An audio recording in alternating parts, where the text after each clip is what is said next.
कानून ये कहता है, और उनके हुकूक एक शहर ममनू है इस्लामाबाद, उसमें दाखिले से भी पाकिस्तान के शहरी महरूम किए जा रहे हैं।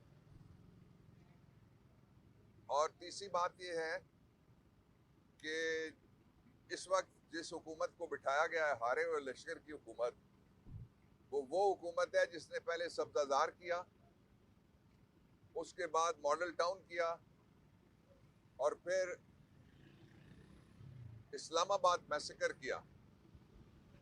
ये जनरल डायर के बाद जो इस्लामाबाद है, वो मैं पहले आपको ये बताऊं कि पिंडी तहसील का एक हिस्सा है, साबिक जो पिंडी तहसील थी। सो प्रैक्टिकली वो पंजाब ही था। तो जो ईस्ट पंजाब है, उसमें जनरल डायर ने जलियांवाला बाग का कत्लेआम किया। इसी तरह से जिनको पहले बिठाया गया और उन्होंने कत्लेआम दो जो मैं बता चुका हूं, उसके बाद इस्लामाबाद मैसेकर उन्होंने किया। और इस वक्त जो लोग अपने बच्चों को दफनाना चाहते हैं, अटक से खबर आई थी कि वहाँ जो लोग जनाजा लेके जा रहे थे उनको रोक लिया गया और उनसे डेड बॉडीज छीन ली गई। इन हालात में जो सुप्रीम कोर्ट बार एसोसिएशन ने मुतालबा किया है, मैं उसकी हिमायत करता हूँ कि फौरी तौर पे एक हाई पावर जुडिशल कमीशन बनाया जाए जिसमें सुप्रीम कोर्ट के सिटिंग जजेस हों और उनके जरिए से फौरी तौर पे इसकी तहकीकात होनी चाहिए, नंबर एक। नंबर दो ये है कि मुल्जिम आज पकड़े जाएं, यहाँ पकड़े जाएं या अल्लाह की अदालत में पकड़े जाएं, खून किसी तरीके से भी उसको छुपाया नहीं जा सकता और खून कभी ज़ाया भी नहीं जाता। जब वो ज़मीन पे गिरता है तो अल्लाह ताला की जो अदालत है उसके अंदर भी केस दर्ज हो जाता है। लेकिन पाकिस्तान में मुझे बड़े अफसोस से कहना पड़ रहा है कि अगर अदालतें लोगों के अगवा को रोकती, आज फिर खबर है 2 सहाफ़ी अगवा हो गए, तो तब ये फायरिंग तक बात ना पहुंचती, तब लोगों पे, नियते पुरम लोगों पे, जो उनके कत्लेआम तक, मैसेकर तक बात ना पहुंचती। तीसरी और आखिरी बात मैं ये कहना चाहता हूं कि सारे नाकाम हो गए, सारे फेल हो गए, सारे बेआबरू हो गए, और वो एक शख्स है जो इन सब की आबरू के लिए, हम सब की आबरू के लिए खड़ा है। वो जब कहेगा फिर इस्लामाबाद का रुख होगा, वो जब कहेगा फिर बाहर निकलेंगे। पाकिस्तान किसी ने फतह करके हमें नहीं दिया, ना किसी के बाप के नाम की ये जागीर है कि लिख के उसको दे के गए हैं कायदे आज़म। ये सबका है, इसके हर हिस्से में जलसा करेंगे, इसके हर हिस्से में एहतजाज। ये शहरियों का बुनियादी हक है और उनको रोकने वाले पाकिस्तान के आइन से खिलवाड़ कर रहे हैं।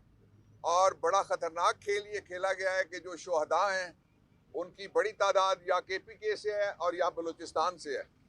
मेरी अपनी तहसील के 2 बच्चे भी शहीद हुए हैं, लेकिन ज़्यादा तादाद जो है वो KPK और बलूचिस्तान के सूबों से है, जो छोटे सूबे हैं। उनके लिए रास्ते बंद करके, उन पे गोलियां बरसा के उनको क्या मैसेज दिया जा रहा है, इसके बड़े ख़तरनाक नताइज निकलेंगे फेडरेशन के लिए और गोलियां चलाने वालों के लिए। मैं तो वकीलों की सियासत नहीं करता, लेकिन वकील सारे जो 2 ग्रुप्स उनके अक्सर इलेक्शन लड़ते हैं हर बार में, वो इस बात पे मुत्तफिक हैं जो मैंने पहले कही, और सुप्रीम कोर्ट बार एसोसिएशन का मैंने हवाला दिया रात को, वो भी। इसलिए वकील इस बात पे मुत्तफिक हैं कि आइन का राज होगा, किसी शख्स की हम गुलामी नहीं करेंगे।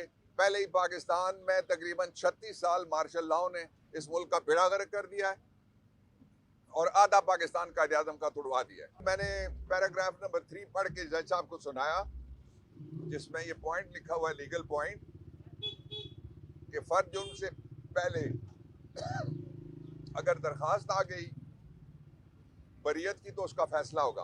आज हमने दरखास्त बरियत की दाखिल की है, उसका फैसला पहले होगा, कानून ये कहता है। और उनके हुकूक एक शहर ममनू है इस्लामाबाद, उसमें दाखिले से भी पाकिस्तान के शहरी महरूम किए जा रहे हैं। और तीसरी बात यह है कि इस वक्त जिस हुकूमत को बिठाया गया है, हारे हुए लश्कर की हुकूमत, वो हुकूमत है जिसने पहले सब्जाजार किया, उसके बाद मॉडल टाउन किया, और फिर इस्लामाबाद मैसेकर किया। ये जनरल डायर के बाद जो इस्लामाबाद है वो मैं पहले आपको ये बताऊं कि पिंडी तहसील का एक हिस्सा है, साबिक जो पिंडी तहसील थी। सो प्रैक्टिकली वो पंजाब ही था। तो जो ईस्ट पंजाब है उसमें जनरल डायर ने जलियांवाला बाग का कत्लेआम किया इसी तरह से जिनको पहले बिठाया गया और उन्होंने कत्लेआम 2 जो मैं बता चुका हूं, उसके बाद इस्लामाबाद मैसेकर उन्होंने किया। और इस वक्त जो लोग अपने बच्चों को दफनाना चाहते हैं, अटक से खबर आई थी कि वहां जो लोग जनाजा लेके जा रहे थे उनको रोक लिया गया और उनसे डेड बॉडीज छीन ली गई।